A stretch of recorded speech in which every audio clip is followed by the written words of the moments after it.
Hello, everyone, and welcome to Inspiring Best Living, where we talk about wealth creation, wellness, and well nourished soul. I'm very delighted to be back on this episode, which is focusing on wellness. And today's topic specifically is works that slowly damage people's health. Today, people engage in works that are seemingly harmless, but have very long run implications on their health. It is said that small leaks will sink a great ship, and I do agree with this statement. I know when we first get a job or when we have opportunity to begin a career, we have labored over years to train for that career. So it's very exciting. We are now having an opportunity to practice what we have learned. So people go into various jobs, not even realizing immediately the impact of those jobs. And here I'm not talking about the jobs. I'm not here to attack any job. If we engage in the good job, in a very good job, it is good. Labor is rewarding. God wants us to work. He said, he that should not work should not eat. And there's dignity in labor. But I'm just talking about the risk that are associated with some jobs. And if we don't pay attention, those things come over time. Like I was trying to tell you, that the impacts come very slowly. I can relate with this in one of the stories I like to quickly share with us. About 2 decades ago, I was engaged in a textile business, business of selling clothes, fabrics to different clients. I even had a store. That was back home before I relocated. I was working, but I was doing it as a side work.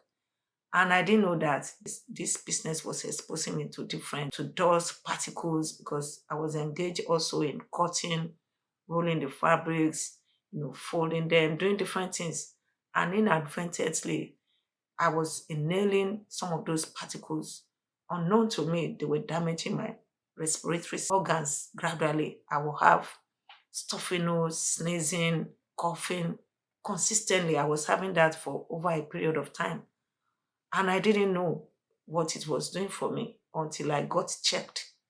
And eventually, after some time, I was diagnosed with asthma, which I nursed for some years before God had mercy on me after I'd prayed and it got resolved. So I'm saying this to buttress the fact that sometimes we don't know, but all those slow, or gradual decline in our health because of the risk associated with what we are doing is what we need to watch out for. In this episode, I'm going to quickly look at some of the different jobs with different risk.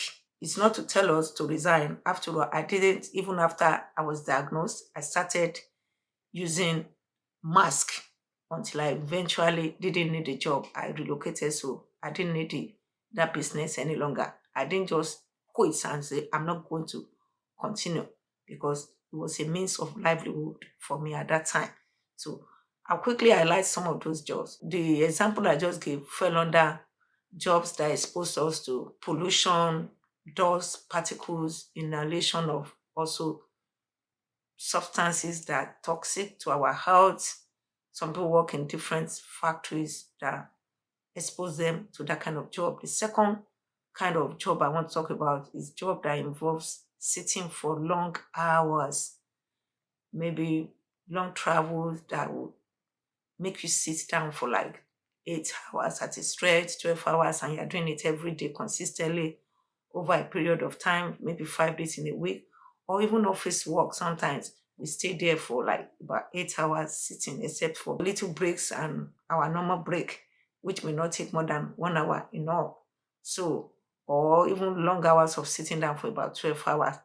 Those kind of job, they don't encourage us in our mobility and in our exercise, except after we finish our work, then we go home and do that.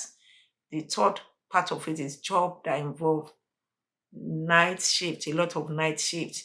And I fall under this category. Like I said, I'm not here to attack any job. I also have engaged in some of these jobs. I also do engage. I'm just talking about the practical steps we can take to improve on our health. regardless of the risk associated with some of these jobs. So long hours of nights have been involved in it. So I'm going to quickly talk about the implications of engaging in some of these jobs I've talked about. I restrict it to three because of my time. The first one, the one that involves long hours of driving, I've talked about it. It doesn't really help us to mobilize and have a proper circulation, which is very, very healthy for the different organs of our body. Our heart needs to continue to move. We need to move. We need to allow proper circulation within our system. Also, the one that involves long hours of nights, like I said, of course, by the time I come back, I want to recuperate my rest and my sleep, but it's not the same.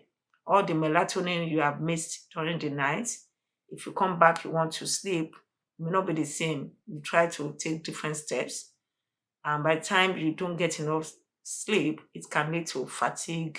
It can lead to, being restless. You want to sleep, but the sleep is not coming during the day for a proper catch up. The third one is I talked about the night shift. I talked about the one that has to do with where you're working, inhaling unhealthy substances. It's also not good. It can compromise one's respiratory system. That's the impact of it. I told you how the business was exposing me to different problems like not being able to breathe properly, congestion, cough, and the rest of them. I want to now quickly talk about the implication. I've talked about the implication, but I want to quickly now look at what you can do, because the problem is a lot of people think this kind of job we just have to continue there and there's nothing we can do. And I think that is not completely true. Because if you find yourself in that kind of job, it's not for you, like I said, to quit. You don't also want to be complacent, doing nothing, thinking that you have been trained for years, so therefore you have to pay your mortgage and you continue to stay there, or you are finding it challenging to chart a new course of the training. That's why some people also stay there. They feel that, where do I start? How do I begin? But the truth is that taking little steps to begin somewhere or to take some steps while you are there to improve your health will also help. So I'm just going to quickly dive in some of the practical steps we can take or that I find very useful. I'll take it from the night shift. Like I said, I do a lot of night because I'm a nurse and I enjoy my work a lot. But that's one of the risks. And the way I've managed it is recuperating. When I come back, I try to sometimes, if I can't sleep right away, maybe I can't fall asleep, maybe because there's noise in the background, other people are moving, I go to take a quick walk and enjoy sunlight also, which is good to help me build my immunity. While I'm out there, I can take a prayer walk as well. By the time I come back, of course, I'm knocked down. I feel a lot, I feel ready, and then come in, lock my windows, try to, sometimes I use something to just cover my eyes so that I'll pretend it's night, and then I sleep off. I also try to hydrate. I do all the things that can help build my immunity. So that's my recommendation for those who do a lot of night shift, just to be able to compensate. And you can also have a rest retreat where you go out, maybe just for a weekend, just want to sleep and rest. Yes, you may not be able to catch up with all of the lost sleep, but at least it will do a lot to improve on your sleep pattern. The other one I want to talk about is for the people who are inhaling different substances or who do works that expose them to pollution, dust, particles. It's important to use mask or whatever the company or the industry provides for us to protect ourselves. The good thing is that some of these companies that we work for, they are proactive, they know the importance of protecting their staff, and they provide some of this equipment for us, maybe industrial masks that are heavy for those who really inhale substances. I don't know, I don't work in this, I'm just thinking. But if they provide those tools for us, we should please not fail to use them. They are for our protection.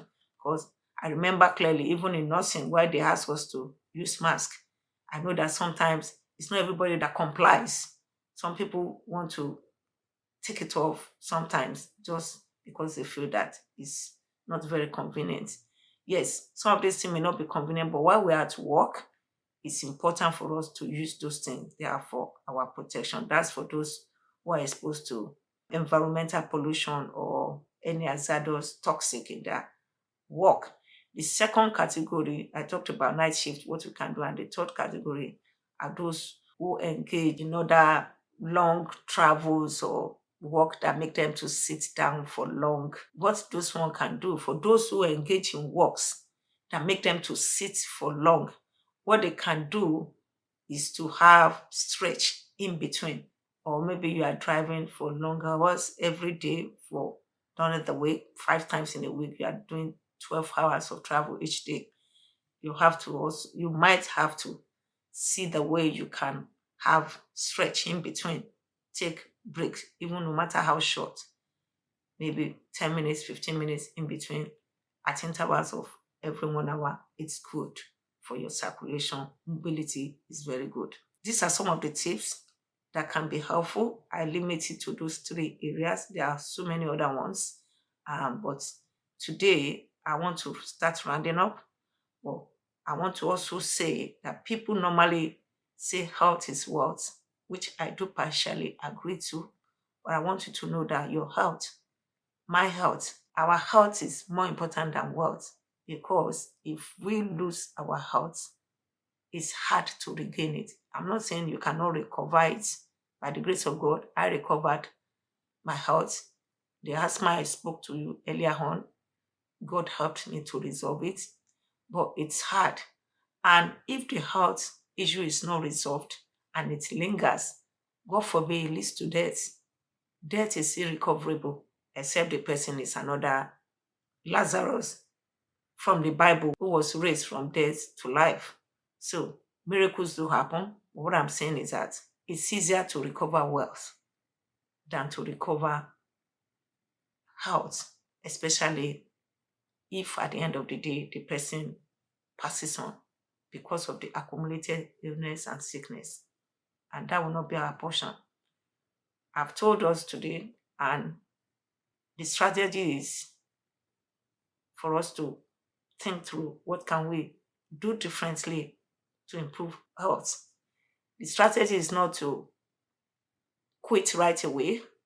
The strategy is to, in the long run, what can I do? Maybe another source of income that can do or something if the job we are doing is becoming unbearable and is telling heavily on our health that we can no longer bear it. We can start thinking ahead and take some steps to have other sources of income to help us in the short run and in the long run if we feel that we want to retrain and do other things that are better at that season of our life. It's something we can also explore. What is not good is do nothing strategy. As I always say on this channel, do nothing strategy is a loser strategy. And here, my work assignment is to inspire you to always stir up the winning power that is in you, that we can all do things to improve on our health. As I round up today, I want to remind us again that this channel is to inspire us to thrive in 3 areas of life: wealth creation, wellness, and well-nourished soul. Remember, you don't have to choose between health and wealth. You can have both as icing on the cake of a well-nourished soul. Thank you so much for listening. Again, my name is Remi Wesley Ogude, and I'm your regular host. Please share this video with friends, family. Subscribe by pressing the notification button so that you can get notified right away once new episodes are produced. Until I come your way again next time, take care and bye.